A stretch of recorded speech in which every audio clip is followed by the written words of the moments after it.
guys, today I wanted to do a video for Disney veterans. I know a lot of my videos are geared toward first timers or for people who have not been very often, or very many times I should say, but as somebody who has been several times, I've been over 10 times. I'm not exactly sure how many. Somewhere between probably 12 and 16 times I would say I've been to Disney World. So there's definitely people who have gone way more, but I've been a fair number of times. So I thought I might be able to provide some advice to people who have been to Disney World many times, just because I think you have a little bit of a different experience than somebody who's there for the very first time. So most of these things are things that I do myself or that I would want to do, being somebody who's been to Disney many times. So the first thing is to enjoy the resort more. Now, I know people who have never been to Disney World before or have only been once or twice, they only stay in the room just to sleep. And a lot of times those people will stay at value resorts because their theory is, why spend the money on a hotel, why spend extra money on a hotel that you're just gonna sleep at? Which is fine, to each their own. For us, we like to stay at the deluxe resorts because we like to spend time at the resort and enjoy it more. And then you have time to relax, and I find that when I'm well rested and not overly tired and cranky, that I enjoy the parks more too.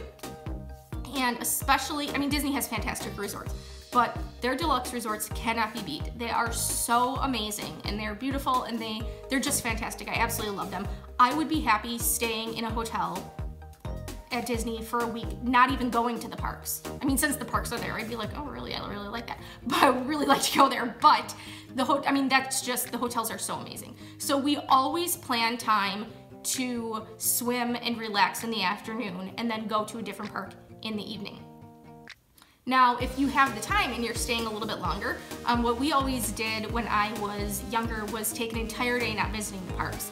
As an adult now, I don't know that I could handle not going to the parks for an entire day, but we will now take a day in our trip. If we're going for a little bit longer, we will take a day and not go to the parks in the morning. We won't go to the park until after dinner and then just go for a couple hours in the evening. So it gives you time to kind of rest and recharge and enjoy the resort. And you could also enjoy other resorts. So I recommend checking out some of the other resorts as well, and particularly the deluxe resorts. I feel like those are a little bit easier to get to in terms of transportation. Most of them have a couple of different forms of transportation, except for Animal Kingdom Lodge, obviously.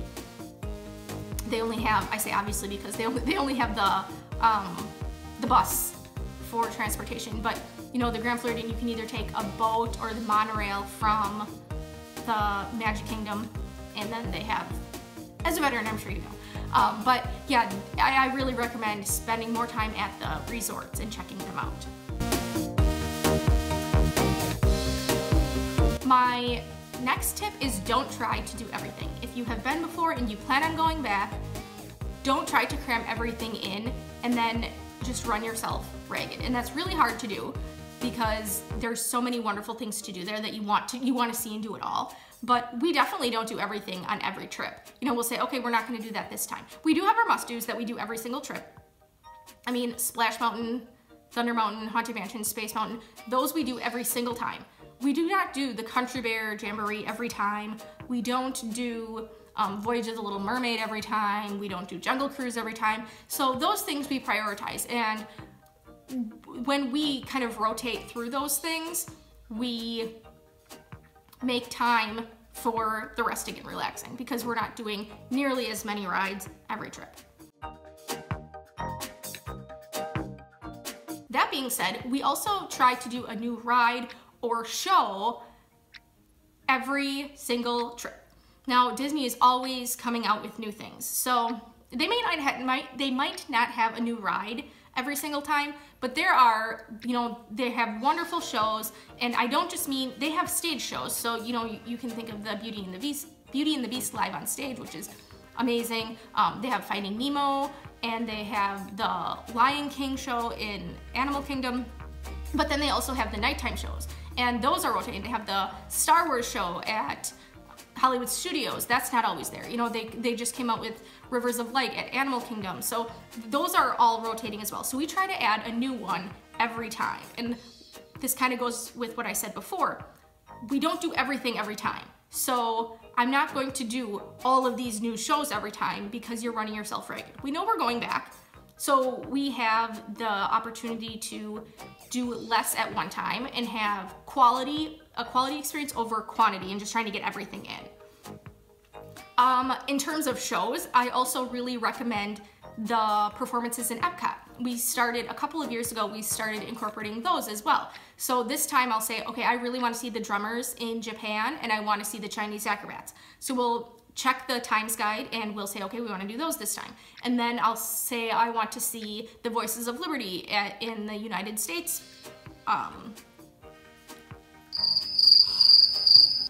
I'll say, okay, I want to see the Voices of Liberty in the American Pavilion in Epcot. So we add a show every time. When I say add, I don't mean like we're growing by one every time. You know, we do a different one every time. And then you get to see your favorites and then you add must-dos and things like that. So I really, really recommend that as well. Another thing that we have done is mini golf. We didn't do that for many, many years, but we played a round of mini golf one time after visiting Blizzard Beach, and we had a lot of fun, way more fun than I had expected. So those are little things that we hadn't been doing in our first trips as a married couple that I was like, hey, let's kind of add these in to spice it up a little and do some different things every time, and you have a totally different experience every trip then. Likewise, we try to try a new restaurant every trip. At least one, sometimes we'll try two. And that is how, last time we tried the Brown Derby, the Hollywood Brown Derby, I had never eaten there before, and we tried it last time, and it is now a must-do. Their Cobb salad is amazing. I tried their grapefruit cake, I love that too. So now we're trying a new restaurant, trying to try a new restaurant every time, and I really recommend that. Another thing is to try a new tour. They have so many tours, and the tours change as well. On our honeymoon, there was a tour that is no longer offered at Animal Kingdom. We did that. We've done the Behind the Scenes tour. We've done a Segway tour in Epcot. I know they also have a Segway tour at Fort Wilderness, which I have not done, but I do really want to do. They have the Keys to the Kingdom tour. I mean, they have so many tours. So you can learn new things and try new things by doing a tour as well. Another tip for veterans is to go when they have special events. So in addition to all of these new rides and shows and restaurants and performances and tours, Disney also has different events throughout the year. You know, they have the Food and Wine Festival, the Flower and Garden Festival. They have Christmas. They have Christmas parties and Halloween parties, and they have so many different things. Try and go then to see new things, because it is totally different.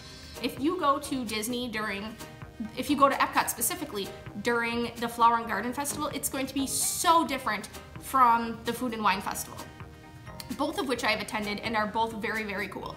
But yeah, I really recommend trying to go at different times of the year if possible. I know it's difficult. With my husband being a teacher, we don't have a lot of option as far as when we can go, but I really recommend checking out the different events that they have at Disney World. Now, I have mentioned before that I have done the Wine and Dine Half Marathon, which takes place in November during the Food and Wine Festival. So we obviously run when we're at Disney as well. We run just throughout the year, not just for races. Now, if you are a runner, I recommend trying to find different places to run at Disney. That's really, really fun as well. Now, I do run, I hate it, but it makes it a little bit more pleasant. Much more pleasant than running on a treadmill. Because we frequently go in August, it's really, really hot. But we're walking so much at Disney that I cut back my mileage when I'm running there. But places we've run around Coronado Springs. They have a path. We've run the path between the Grand Floridian and the Polynesian. We do several loops because it's not that long.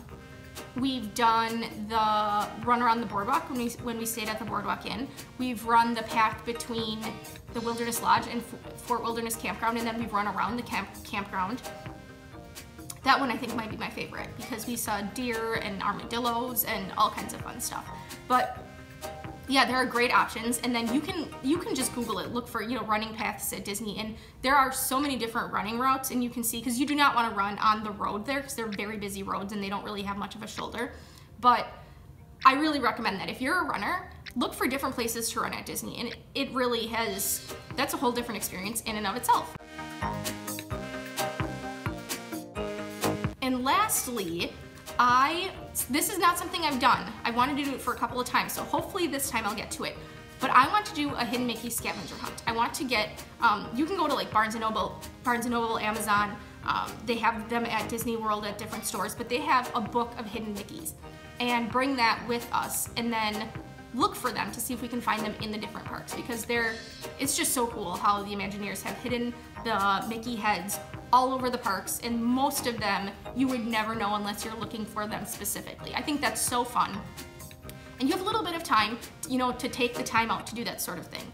And something else I wanted to mention is that what we've done at the Wilderness Lodge before, you can go to the front desk and ask for their Hidden Mickey scavenger hunt, and they have one just for the Wilderness Lodge and their villas where they have hidden Mickeys, and then they'll give you a clue and then you can go through and find it. And that's a little bit different than the one in the books. I think the Hidden Mickey book just tells you where it is and you have to go look for it, but the scavenger hunt is just a piece of paper that you get from the front desk of the Wilderness Lodge, and they have clues, and then you find the Mickey head and then you write it down. So it's kind of fun too.